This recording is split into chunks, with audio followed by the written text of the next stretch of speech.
How's it going, people? Welcome back to the channel. Some nice news finally come our way. It's not great news because it doesn't fix all of our problems, but Granit Xhaka is on the verge of leaving, someone who's been complicit in our demise at Arsenal Football Club, someone who's been a part of it, a major part of it, someone who's been entrusted in decreasing the levels around the club, someone who's been trusted to bring down the levels in the dressing room, and he's done it so well.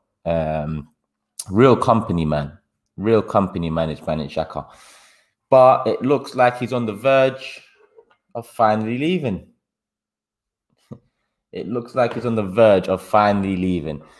Let's see what people are saying. Nocturnal Turkish. You know how long I've been waiting for this. 5 years too late. Like I said, major part of our demise over the last 5 years. You know, I know our decline has been going on for a lot longer than 5 years.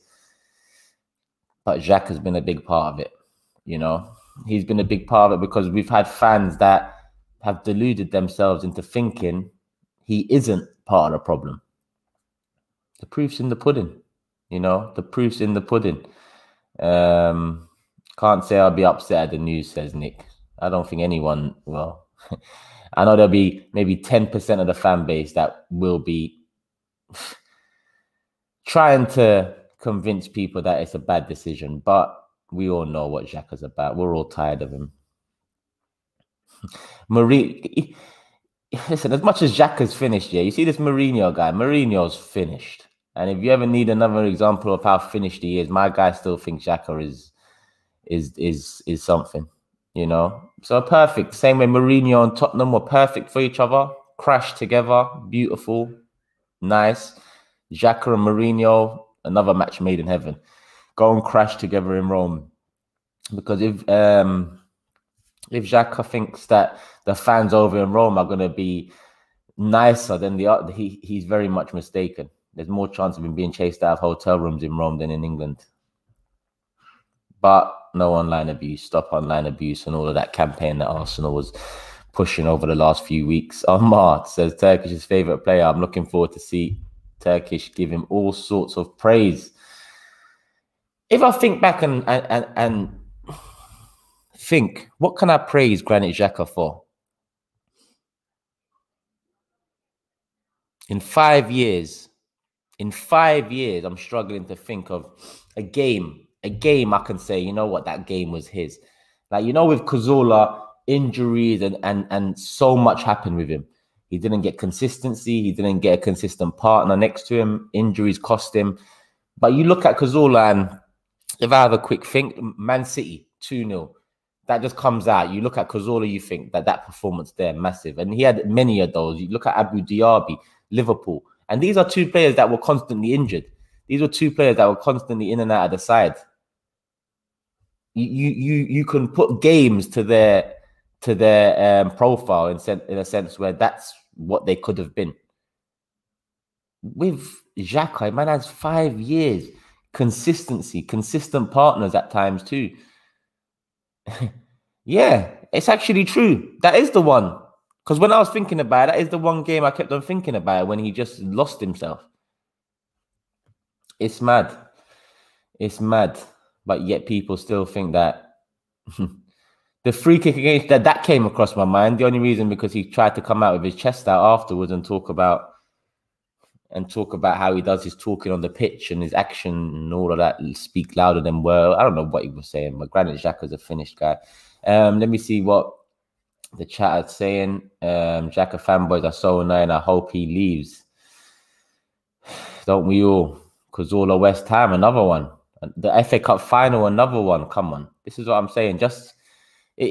You get good memories from some of these names. My man's been here 5 years. If I say Granit Xhaka to you, please tell me someone tell me a good memory. A good memory. Not a memory where he just scored a goal, because that's not necessarily good. A good memory.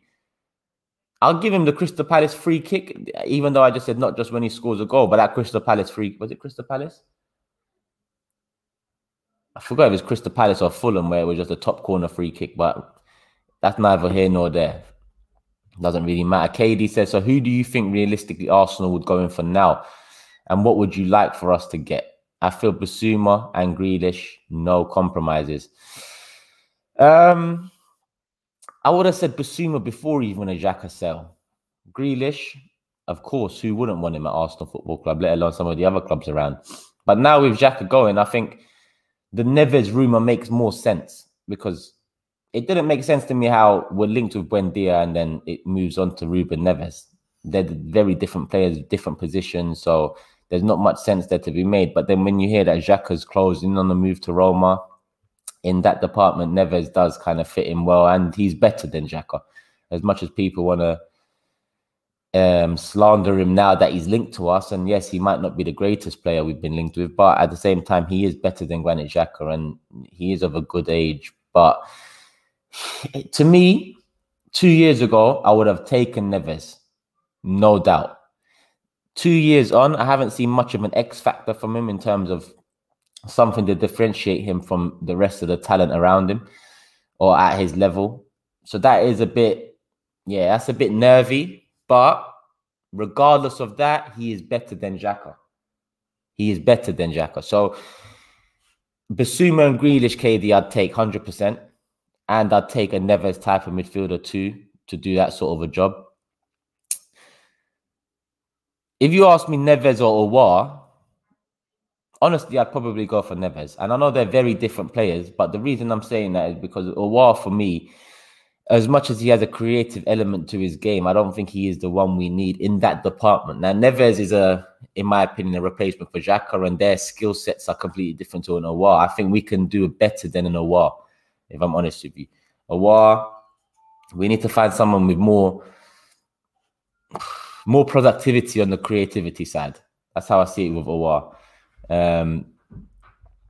Hybrid TV says, Neves is just 24 and I like his mentality. A lot of future ahead of him. Yeah, exactly. I like his age. He's been in the league a few years. Yes, he hasn't kicked on like I thought he would kick on, but regardless, he's a good player. And at the same time, listen, I might say this in every video, but last year I wanted Basuma and Buendia. Basuma and Buendia last year would have been the side dishes, the rice and chips and the mashed potatoes, whatever you want on the side. And Partey could have been the steak, you know, the burger, the fillet, whatever you want, the main course, yeah? This year, the reality is the chips and the mashed potatoes and that's our main course at Arsenal Football Club, yeah? So we got to get used to that. There's no steak on the table. There's no fillet on the table. There's no filet of fish on the table. There's nothing. There's no meat there. It's just salad. It's just chips. And it's just mashed potatoes. That's what we got to deal with. And that's no disrespect to Basuma, Buendia, Neves, and all these men here. That's just the reality of it. Like, for me, Arsenal should be buying those sort of players as the side dishes to the main course. But this summer, the reality is the side dishes are the fucking main course. So, what can we do, man? What can we do? Flo, are you in the building, my guy? Flo, I know he's heartbroken, man.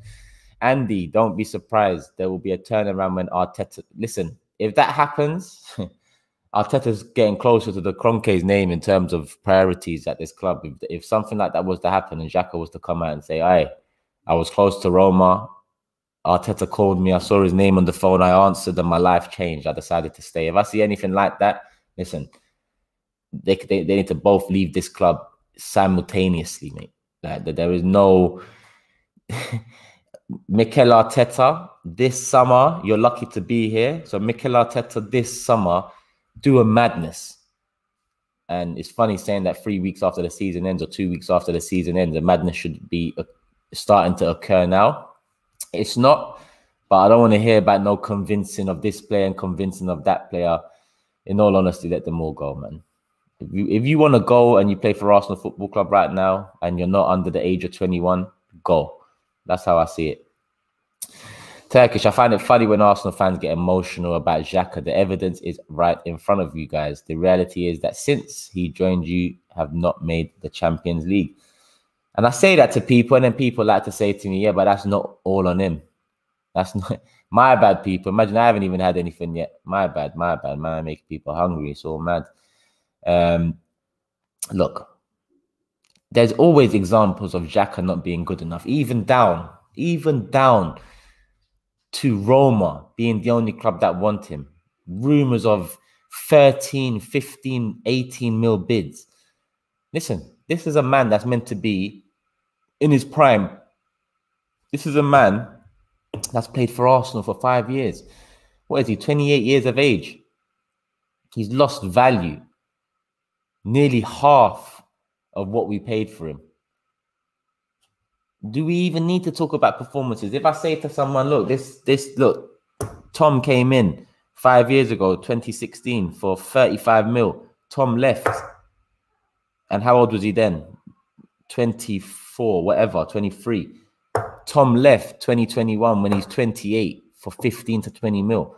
What Tom done in those 5 years, nonsense, because how can you lose value at such a rate? It's not even like a Bakayoko thing at Chelsea, where as soon as he come in, they didn't like him. They loan him out until they can sell him. Xhaka gets chance after chance after chance after chance, whether it's this person next to him, whether it's that person next to him, whether it's a double pivot, a single pivot, a three-man midfield, a back five. He's been part of it all, from Wenger to Emery to Arteta. There's one consistent factor there. Is it only one? There's a couple. Bellerin's also one consistent factor. It's just that Bellerin's had his injury problems. That's the only difference. But they're all part of it. Imagine that. Less than Ryan Brewster. Ryan Brewster. The guy didn't play any games. He went to Sheffield United for 23.5 mil.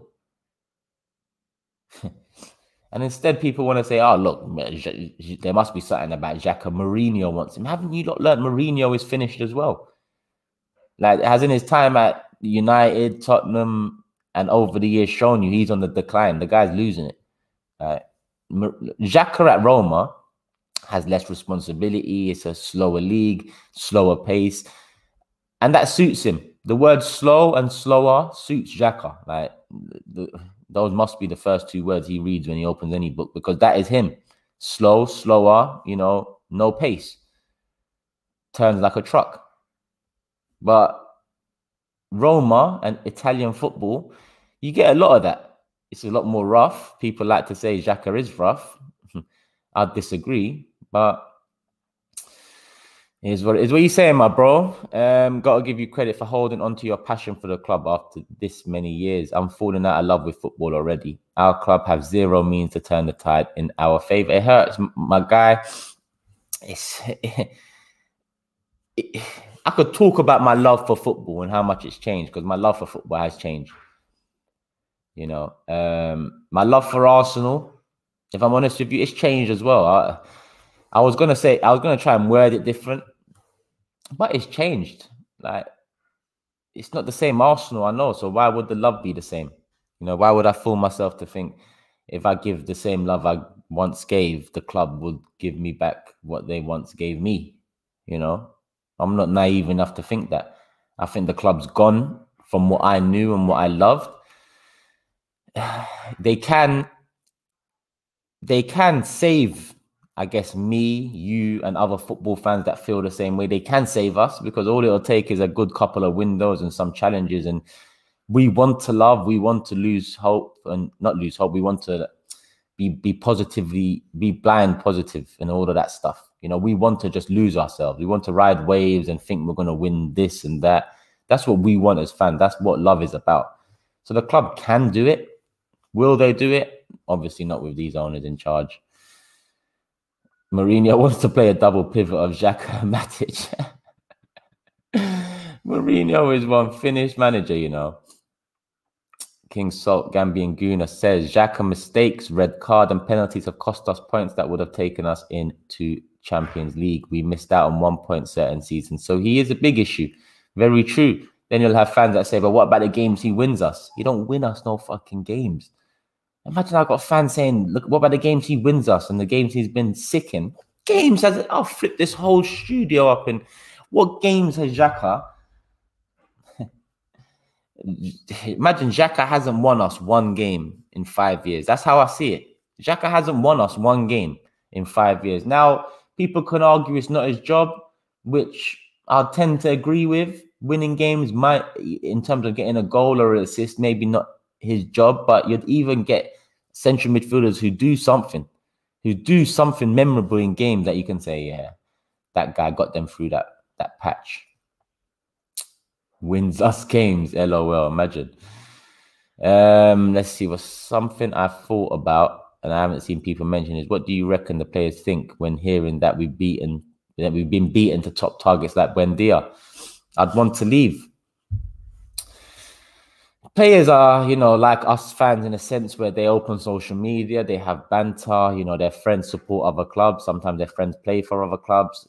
Earlier in the season, you saw, I think, Fofana, Saliba, and Guendouzi. I'll call it misbehaving on Instagram, but, making comments on Instagram that side swipes, free in jail and all this, Fofana's enjoying himself over in Leicester, Saliba's on the bench, at Arsenal, and, Guendouzi's on loan somewhere, banished in a sense. So the players know what's going on, and the players don't respect us as much as they used to. Right? That is the reality of it. We can talk about our history and our name and the brand and all of this we can talk about it all day long. But in all honesty, none of these players give a shit about all of that. The players care about winning. And if it's not winning, it's money. That's the two main priorities for any football player, in my opinion. It's either going to be money in this day and age, or it's going to be winning. And more often than not, winning and money hand in hand. Yeah. Maybe 30 years ago, you'd get people playing because they loved the game. It wasn't about the money. It wasn't about winning. They loved the game. They loved the club. They loved the badge. They loved the local area. When you have players in that mold, you get a very different vibe, a very different atmosphere, and very different levels of application. Now the application is not great at Arsenal because the application off the pitch is not great. Man City move like beasts off the pitch. Chelsea move like beasts off the pitch. Hence why more often than not, when push comes to shove, their application, their development always swings one way. Even if there's a downturn in that, they have owners that will put it back on track. At Arsenal Football Club, literally, we're still watching the same decline that we've been on. It's not like it's stopped. It's not like I can say we was on decline from Invincibles and then it leveled out a bit, and then literally it's just one slope all the way. There isn't a season where I can say, yeah, that season, yeah, even finishing second, it was bollocks. Like, let's be honest, we finished second, and I can't lie. We finished second, and we bought Xhaka, Mustafi, and Lucas Perez. And I think we bought Rio something, man. Someone from Asia somewhere. That time doesn't remind me of a great time. Finishing second in the league doesn't remind me of great times. Finishing second in the league that year reminded me of the beginning of the fucking end in terms of Champions League football and in terms of having that clout, in my opinion. Because we still had clout even during some of those banter years. We had Ozil, we had Sanchez, we had names that were massive on the world stage, We were shrewd with Ozil. We were waiting for Bale. We were shrewd with Sanchez. We beat Liverpool to him. But the ones around, the ones that came in after finishing second, literally dragged everyone, including Sanchez and Ozil, and everyone down with them. So mad. What do you think of Pereira from West Brom? I'll take Pereira. I'd actually take Pereira. I like Pereira. Pereira would make sense to me as a replacement to Buendia, or the interest in Buendia. I know they're not the same type of player. I know they don't play similar positions or similar styles, but essentially they're both creative attacking midfielders.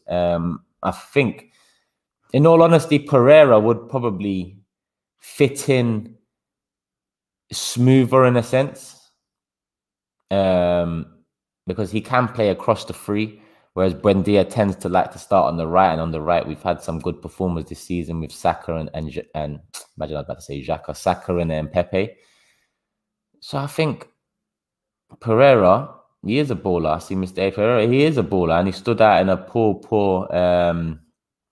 West Brom side. So yeah, I would.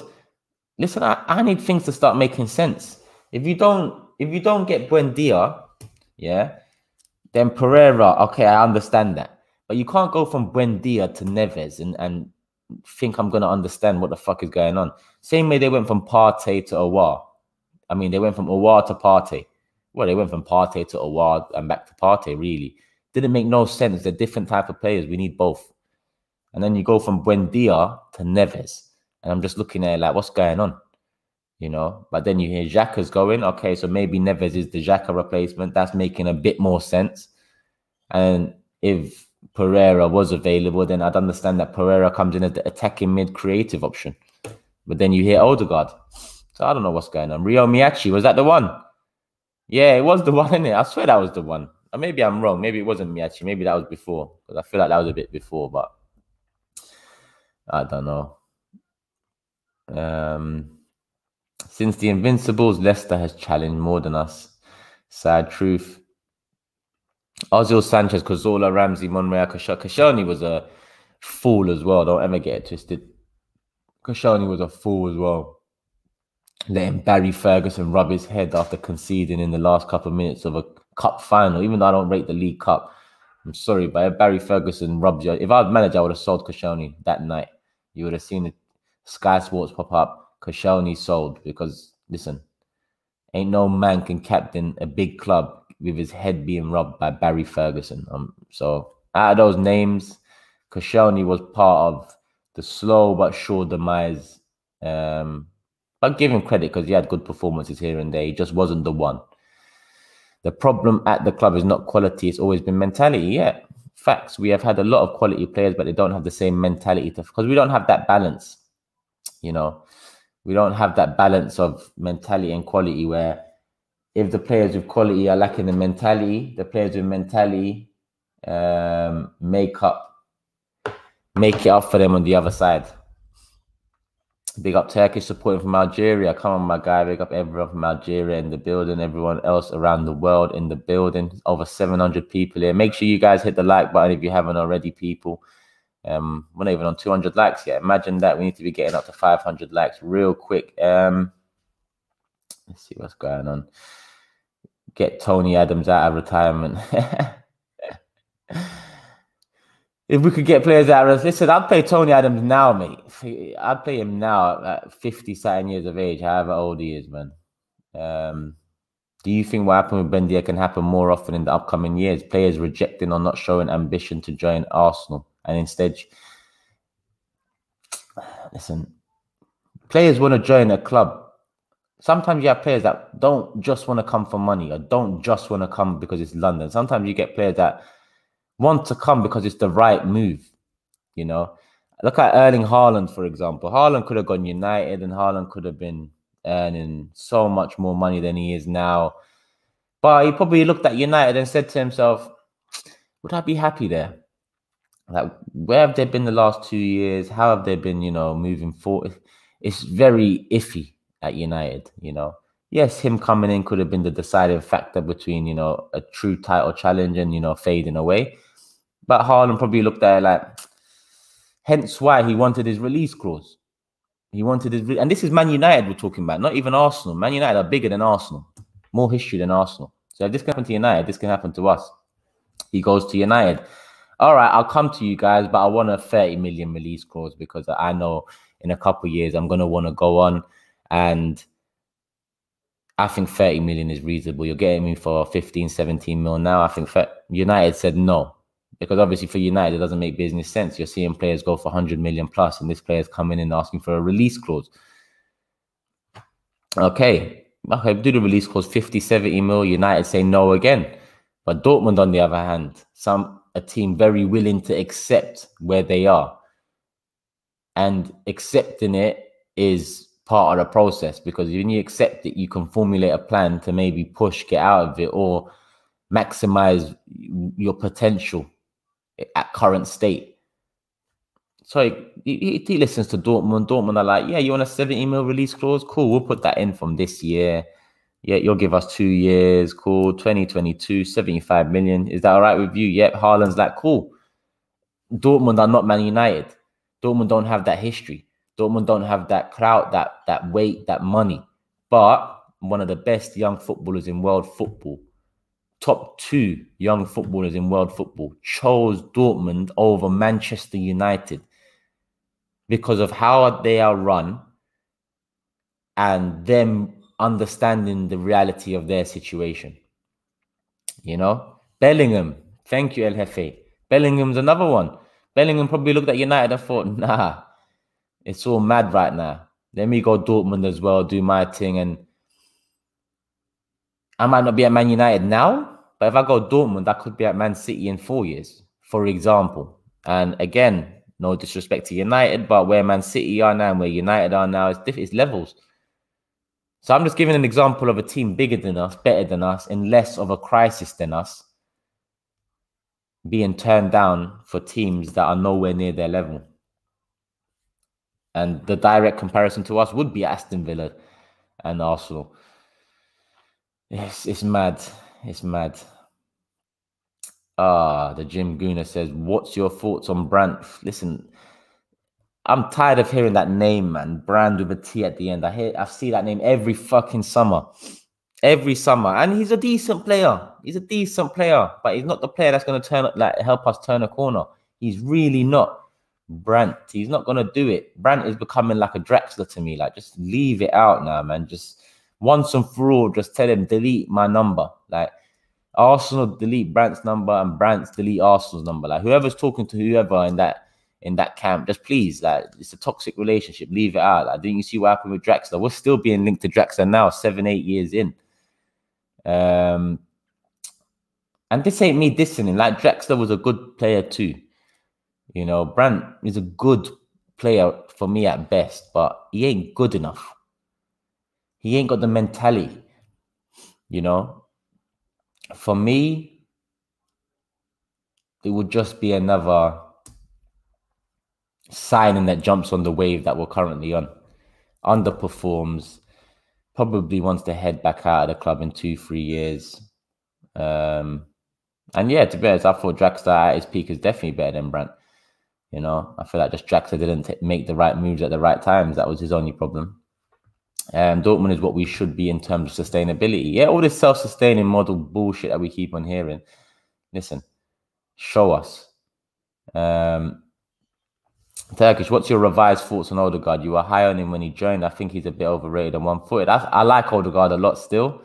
Obviously, when he first come and he shows you things you've missed at Arsenal for a long time, yeah, I probably did jump the gun and say buy him. But I'll definitely take him back, or I would have taken him back. Now, I say would have because once your loan's coming to an end and once the season's cut, surely you have that discussion. And if Odegaard wants it, I was expecting to hear some comments about the potential of maybe coming back next. He didn't say anything. So in my honest opinion, he's very much focused on Real Madrid. He doesn't want to come back here. So as much as I take him back, and I take him back because although he, curtained off towards the end of the season, he's something else in terms of on the ball, the way he collects it, the way he can pick a pass. And I think a lot of his deficiencies that came out towards the end of the season came because opposition realized that you close down Odegaard and you stop that service to Odegaard, then you pretty much stop Arsenal. You turn back to the Arsenal of November, December, that lacked creativity. And it was similar with Emile Smith Rowe too. A lot of clubs did kind of work out how to counter their threat. I know Emile Smith Rowe had a better last few weeks of the season, but obviously that period where he was taken out for a bit probably revitalized him in that sense. So for me, Odegaard, I definitely still take back, but you are right. I did jump the gun on saying buy him. But what can I do? I'm starving. And I don't even mean breakfast right now or nothing like that. Gunnar Vettel, hope you're good, my guy. How come Arsenal, after all the poor decisions and poor years we have had, they want to have a silent summer? So we deserve something positive early, not these dead rumors and make... Well, whatever you think we deserve, we haven't got it because we've had 2 weeks of the transfer window. Chelsea are linked to Haaland, Man City are linked to Kane, United are linked to Sancho, Tottenham have been linked to Conte and Pochettino, Aston Villa have beaten Buendia to the signing. Arsenal. What do I put next to Arsenal? Onana, goalkeeper on drugs ban. Well, what's Onana? What is he even banned for? Let me not misquote it. It's not a drugs ban, is it? But he's banned for something, but that's what we've been linked to. I should tell you everything you need to know. See, I'm excited. I was talking to the man the other day about the demise of football. Growing up, I remember there was almost a full squad of world-class players for every top club. What do you think's caused a drop-off?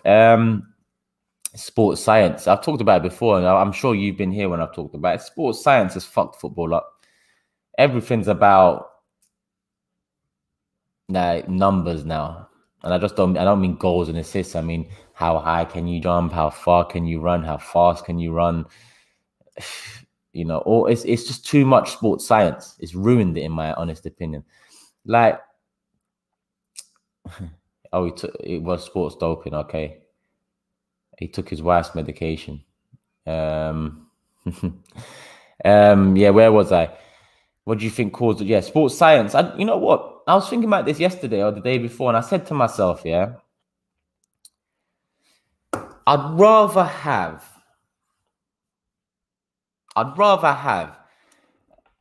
someone that likes a bit of alcohol or someone that, you know, has a bit of weight on them, but loves football playing, than someone who can jump highest or someone who can, you know, do hurdles at the best speed. I'm not really putting that across in the best way, but my thing is that, look, if I look back at my era, there was players like Tony Adams, there was players like Paul Gascoigne, there was players like Zinedine Zidane was a smoker. There was players like that they didn't look after themselves as much as the players do now. But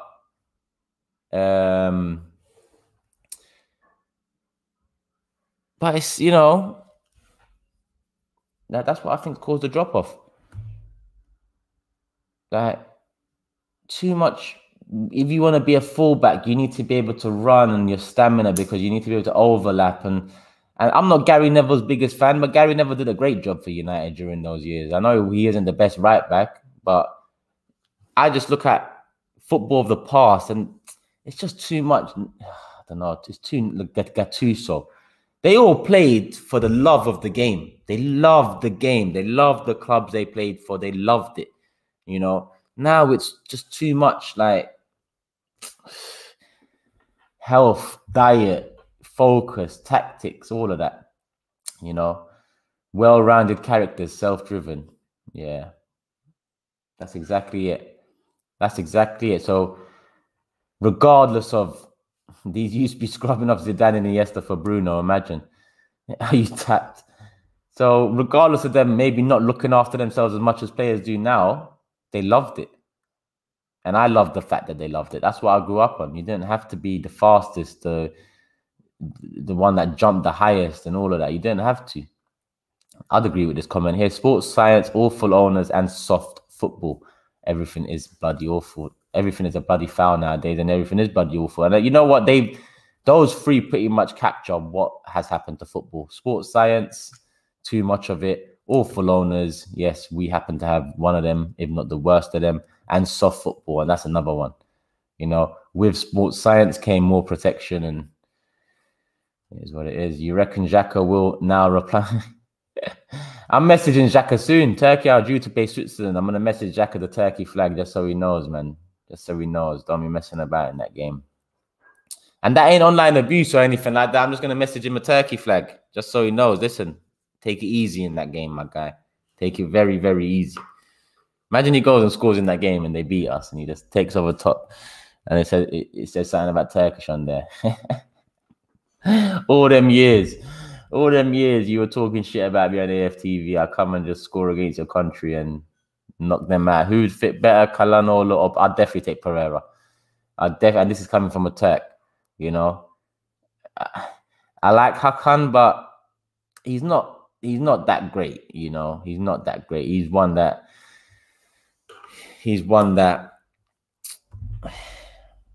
I wouldn't even call him a side dish, you know.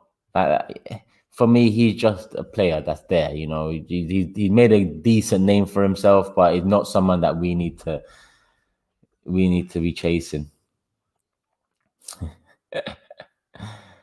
11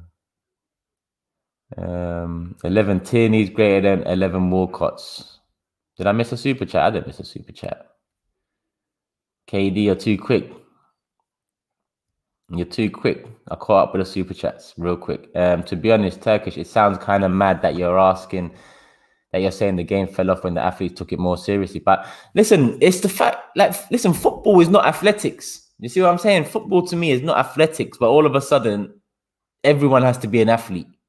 You know, it is mad what I'm saying. It is mad because you'd think that improves the quality of the game. But this ain't javelin and hammer throw and triple jump and all of that nonsense. This is football. You know, different areas of the world bring different qualities. Different areas of the world have different vibes, atmospheres. You see at World Cups, you see in Champions Leagues in Europe and whatnot. Different fan bases offer different traits. Footballers used to be different. Now, every right back or every left back at the top club is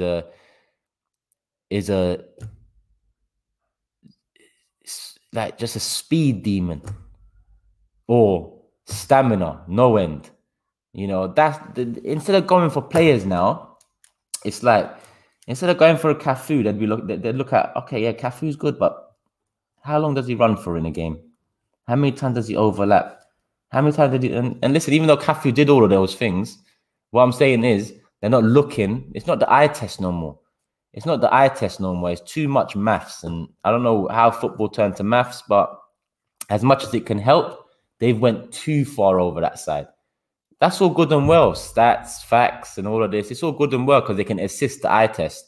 But when you go too far over that end, and you eliminate eye tests, that's why you get so many players flopping and so many players coming in, round holes, square pegs, all of that. Everyone's got those chest straps under their shirts. Who said that? Mr. Ray. Yep. You see it? Everyone's got that.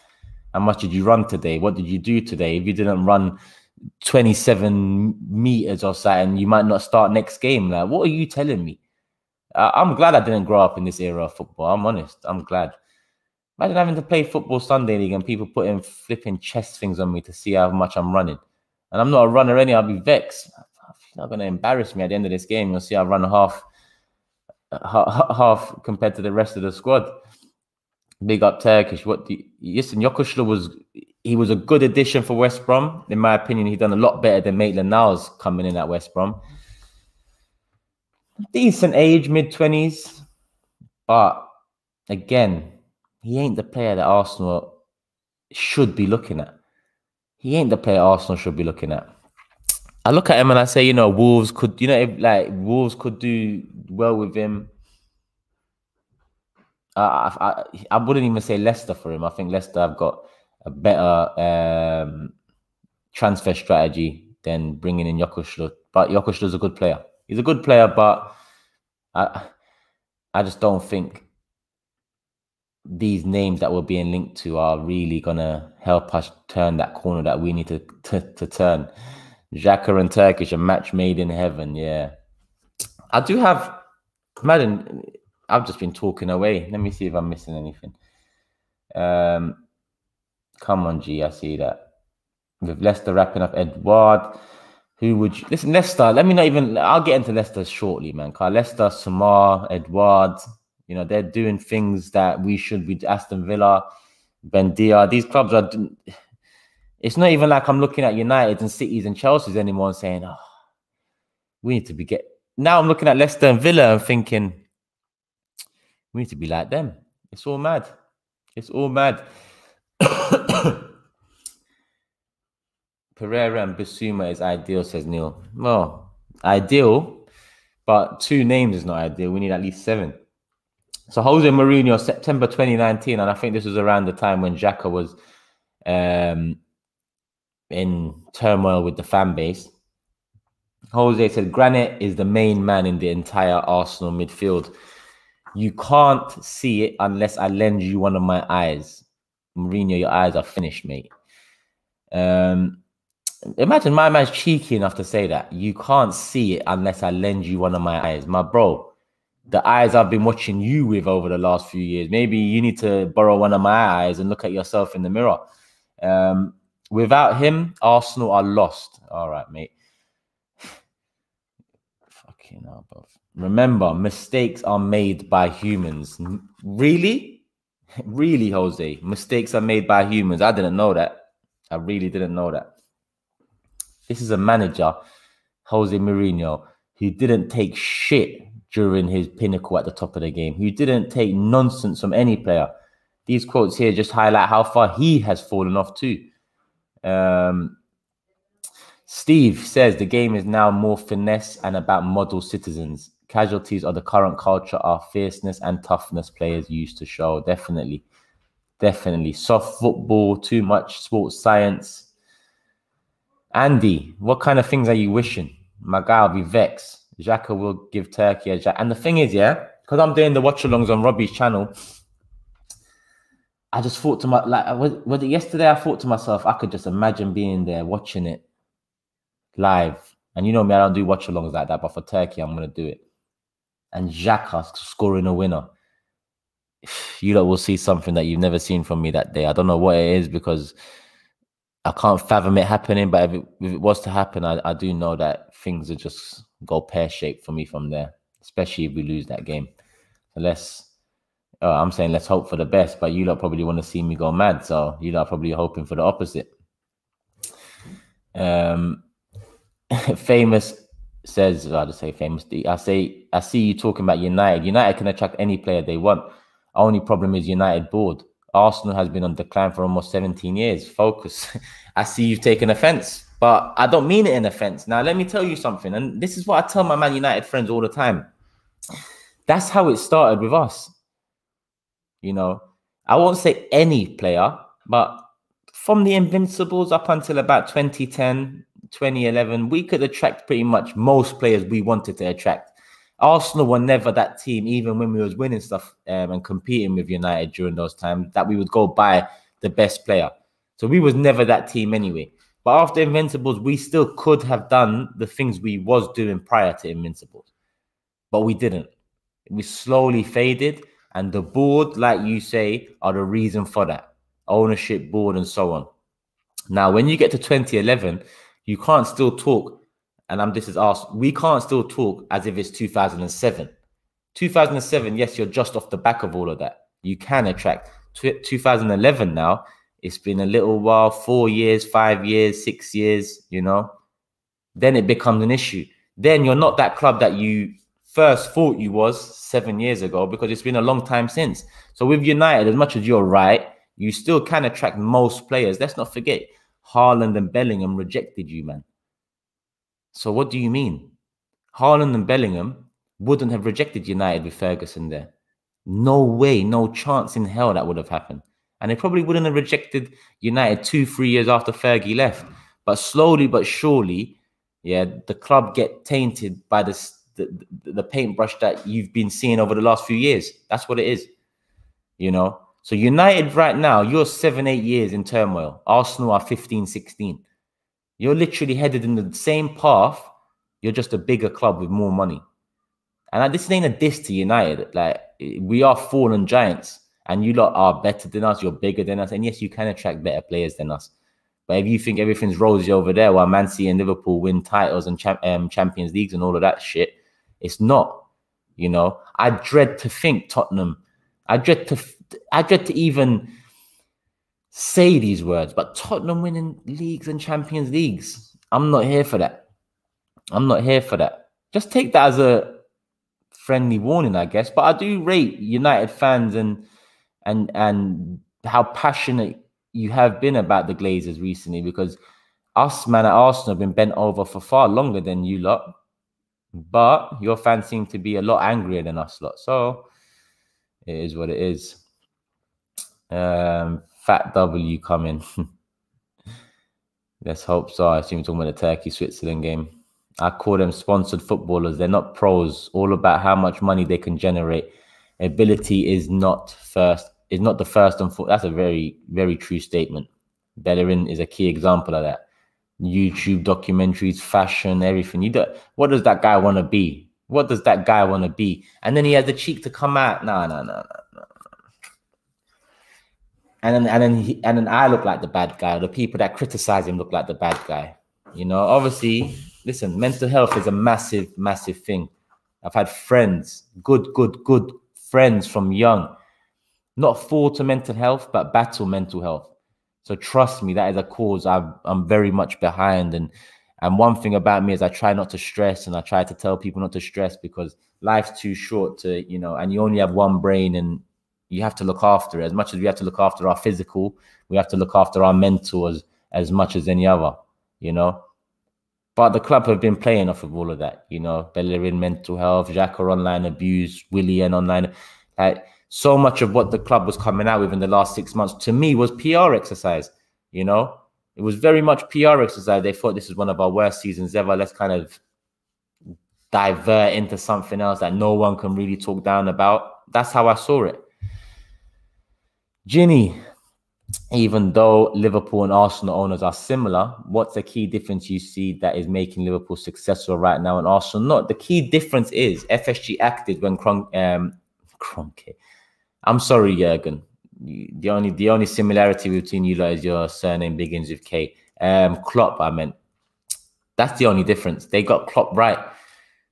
Look, Brendan Rodgers nearly did it for them. Was that FSG, Brendan Rodgers?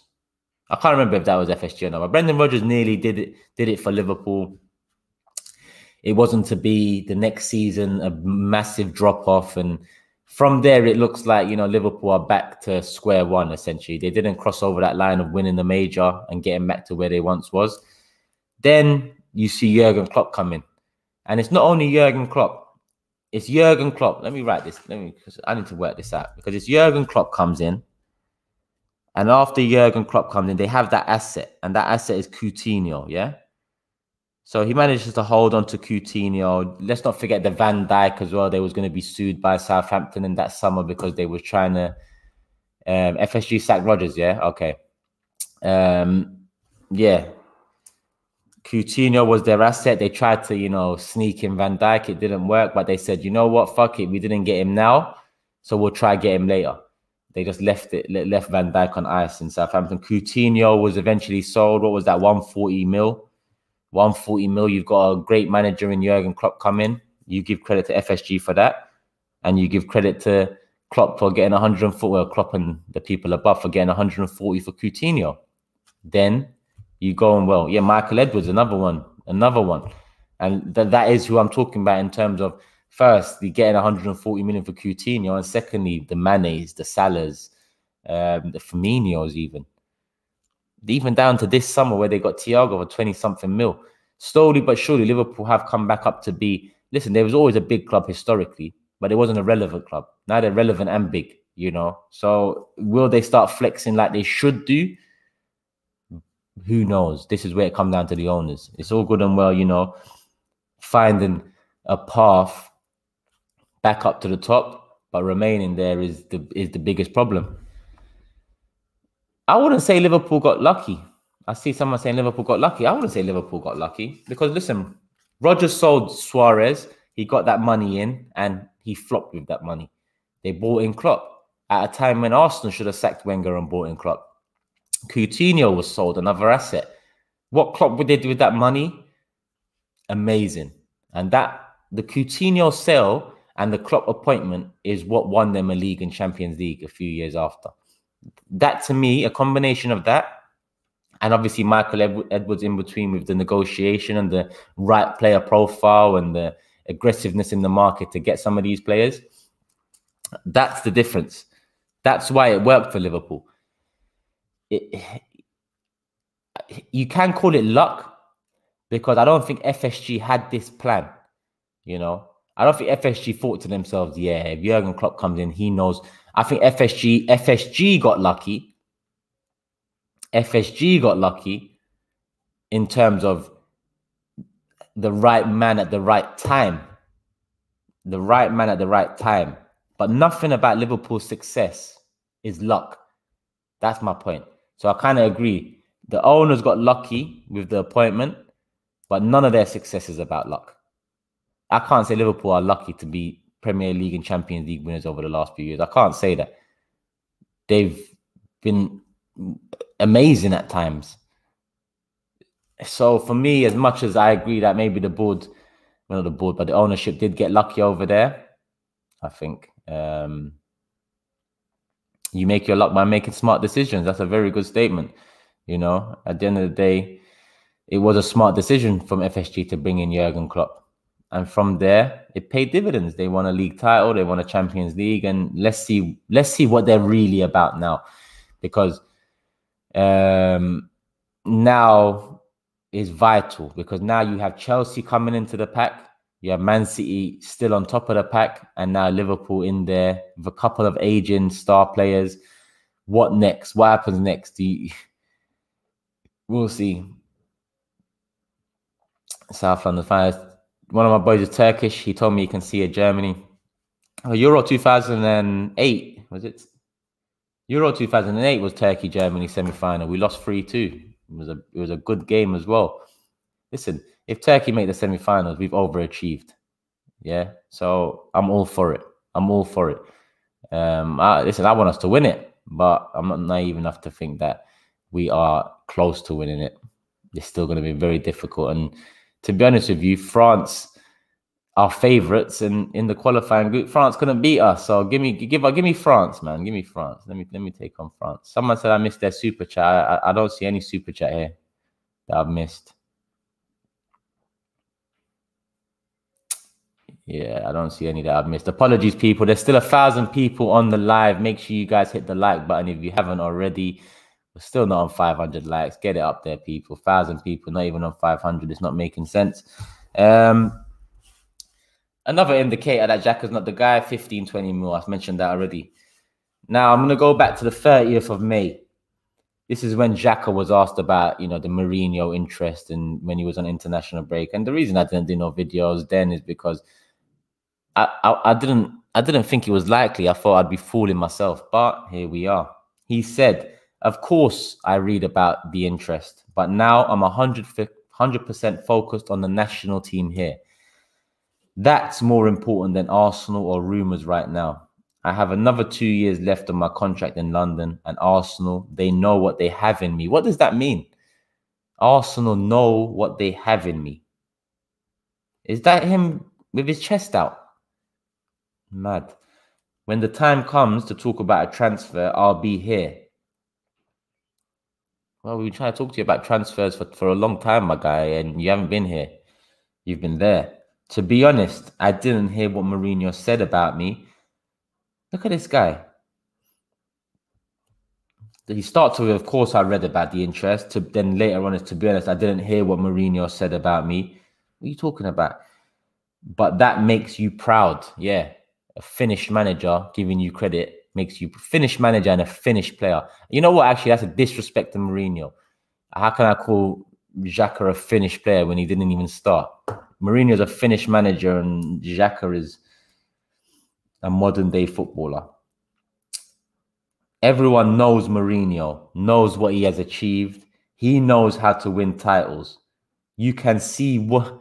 I'm going to smash that. My man said, you can see what work I have done over the past few years.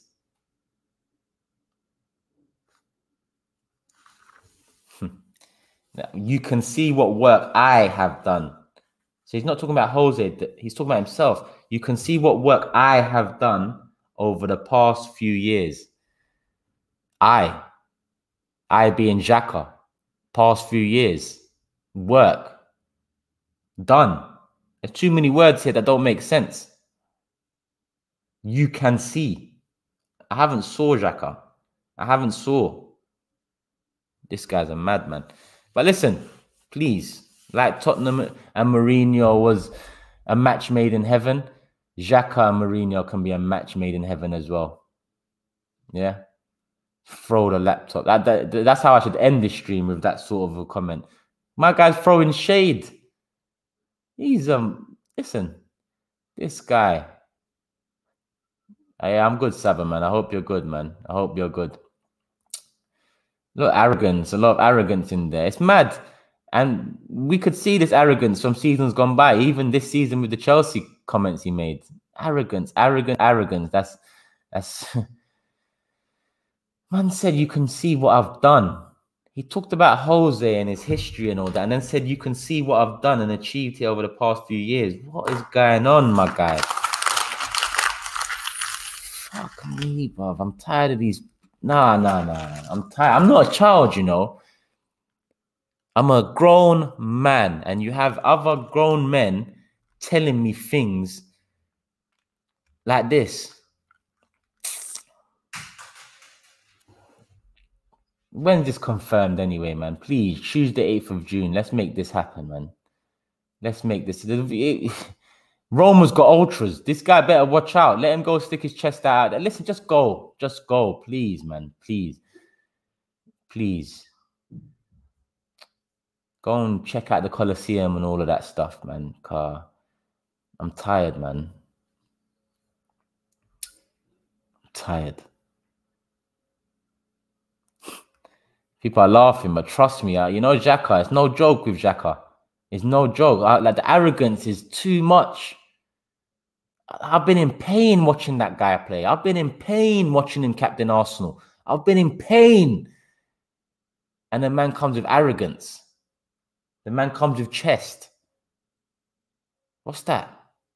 No. You can't. That compounds the pain. That doubles up on the pain. Not only is the man causing you pain, but he's also talking down to you at the same time. It's mad. Imagine someone said Xhaka's a young Mourinho. Imagine Xhaka as a manager. Imagine we get Xhaka as a manager one day. Imagine.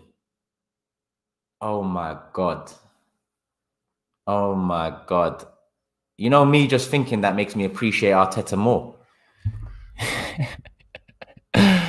Oh, Arsenal. See a super chat coming there. Let me see what this one's saying. I bet the day Xhaka leaves, it would be like a new signing for Turkish. Listen, because of where we are, I can't be overly happy. Listen, Xhaka is jarring. He's jarring. It's not even like I'd be overly happy about him moving on and feel like a new signing. I'd be relieved. I'd be relieved that someone that's caused me immense pain over the last 5 years and double down on that immense pain by talking absolute shit, yeah, is finally gone. It would feel like a new signing, yeah. It would. Ah, mate. You see, yeah, I got a couple other people there thinking, imagine he's manager. It's all mad. Arrogant more than delusional. It is. I think it's both, if I'm honest with you. Gary Neville on Xhaka. I said before, he's the least experienced player I've ever seen. He doesn't seem to learn. A lot of people have been talking. Remember that one, Lamar? I like to do my talking. A lot of people were talking after Burnley, he said. Yeah, after the Burnley red card. Then we go play Burnley again and you go and give an assist to them in the 6-yard box. Yeah. No wonder people are talking after Burnley, my guy. No wonder. Charlie, how can I forget? How can I forget? Don't forget. Xhaka's mum gave him his car keys. Or not the car keys, the house keys, sorry. It was then he knew what was next in life. This is what I'm saying. If he ever becomes a manager and ever... that would be me done. That would be me done. I love you too, my guy. Come on. Love for the love people. Still 1,000 people in the cut. Let me see how many likes we're on. Yeah, we're not even up there yet. I'm tired of asking you guys. You can't even get to 500 likes. Forget it. Arrogant suits Mourinho well. Does. He loves a bit of that. Turkish people comparing him to... Listen, I'll use that word people loosely in this sentence, because if you're comparing Vieira and Xhaka, I don't know if you're people, I don't know if you're human, I don't know if you're all there. You know, I can't call someone that compares Vieira and Xhaka a person, because I'd need tests to be done to figure out if they're actually human first. Because when I opened Twitter that day and I saw some of the debates going on, I just thought to myself, nah, I'm out. I'm out. Next week, I'll be back. I'll be back next week. And have I returned to Twitter since I saw all of that nonsense going on? I think I returned once. Twitter, yeah, it's a bowl of nonsense, that fucking app. It's a bowl of nonsense.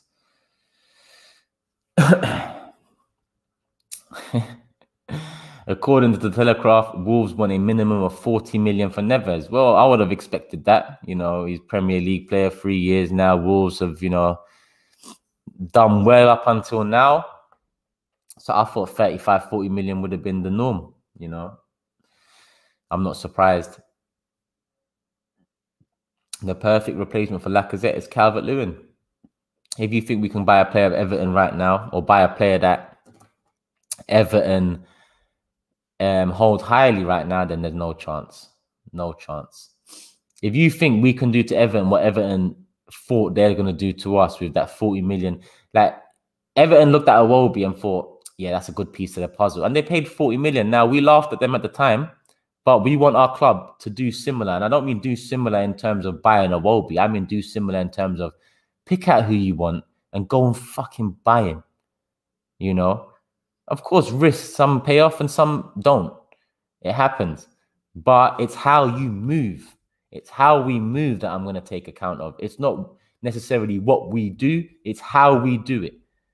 That's as important as what we do. Not only this summer, but over the last how many years. More people need to focus on how we're doing things. Not necessarily what we're doing, but also how we're doing it.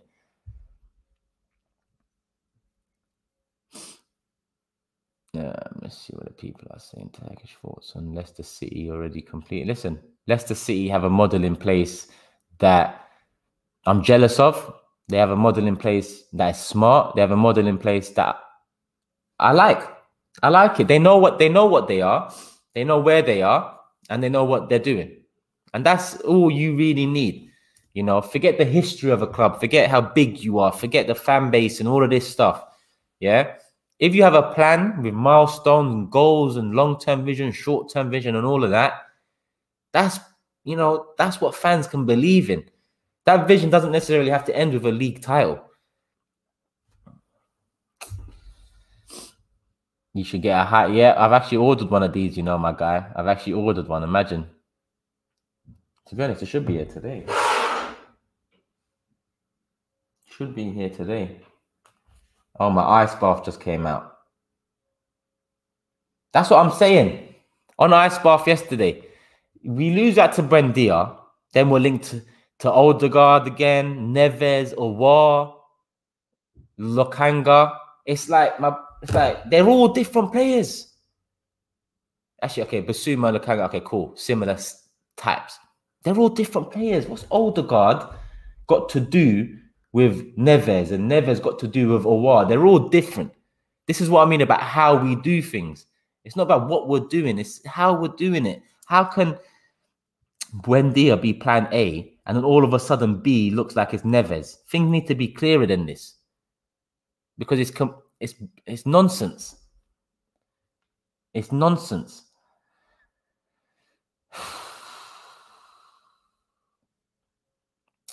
Ozil fanboys, at least they have the reason they are his fans. Nuno to Crystal Palace. Oh, is that happening? Is that confirmed, yeah? Turkish, the reason we have to put up with bums like Xhaka over the years is because of the owner's ambition from KSE. Yeah. Xhaka's only human after all.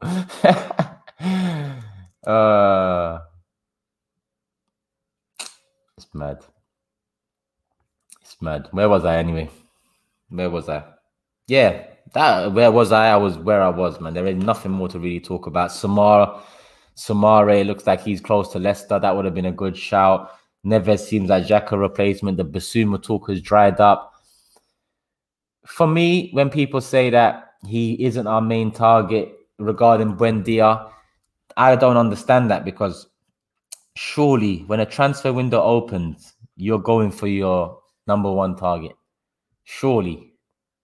Or am I missing something here? We went for Buendia first. So in my opinion, that is our number one target for that position, for that mold, for the attacking midfielder role. How can people then turn around and say he's not our plan A? Of course he was our fucking plan A. Of course he was our fucking number one target. And of course we lost that to Aston Villa for him. Now, Pereira, who's been mentioned in this chat quite a few times, if we now turn our attention to him, I'd understand it, I'd get it. And I'd actually, like it, I guess, because it makes sense. Now, Basuma, is he even a target? Because has a bid even been made? He's at Brighton, a couple, 2-3 weeks has passed. It doesn't look like we're interested in Basuma. So if we was to get Basuma near the end of the transfer window, best believe I'm looking at how we do these things. If you want Basuma, you go get him now. He's at Brighton. The season's done. The season's done. Just go get him. Like you tried to get Buendia. But you're not doing that with Basuma. So that tells me that Basuma is not a target for us. That's how I'm looking at it.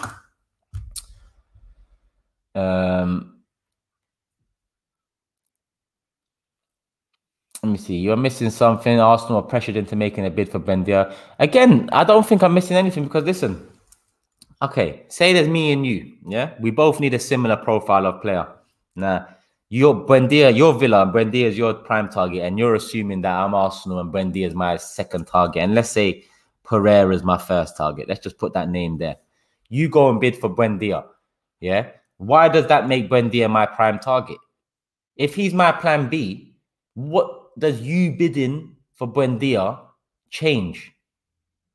Surely that should make me go to West Brom and say, yo, listen, Pereira, like, what's going on? Like, are you going to tell me a price or not? Because Aston Villa over there, they're moving with Buendia. If you're not letting us move with Pereira, we're going to go over there. That's what I would do. And that's what any club should do or any business should do. Just because you or Aston Villa bid for the guy doesn't mean I'm going to go and, shit myself and go and make that same bid. And not even just shit myself, embarrass myself too.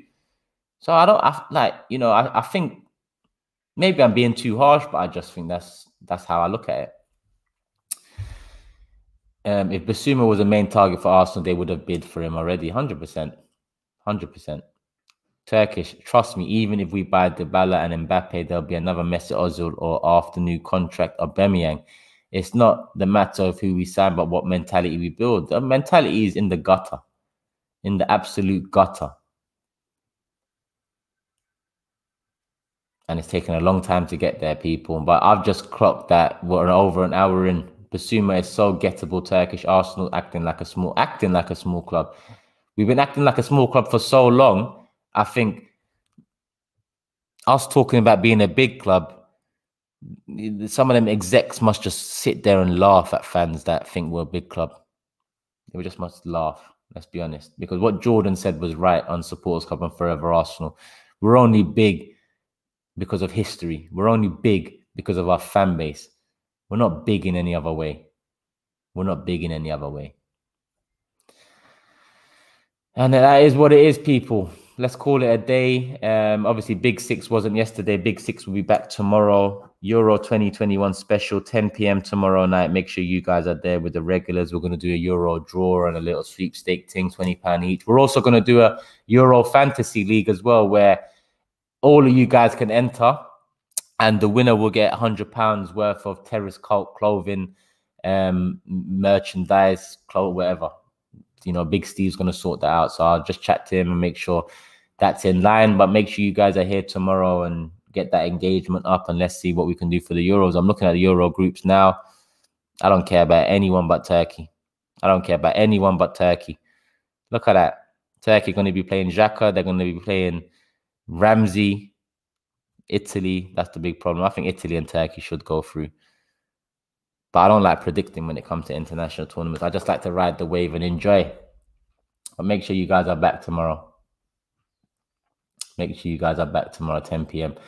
We are the laughing stock of the Premier League. What's the code? I'll put all of that in the video in the description tomorrow. And so I wish you were a Chelsea fan. Nah, mate. No can do. Great stream. Guy said Sanchez demanded too much and it is normal to come to Anfield and lose. Henry, don't remind me, my guy. That'll be the next video or the next happy video I do this summer.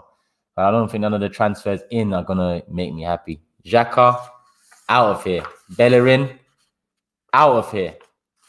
Imagine Xhaka's wanted to go twice now. Hertha Berlin and Roma are the only clubs interested.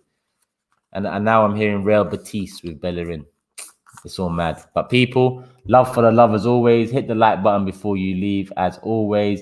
And be back here tomorrow, 10 p.m. Big 6 Euro special. Love people. Peace.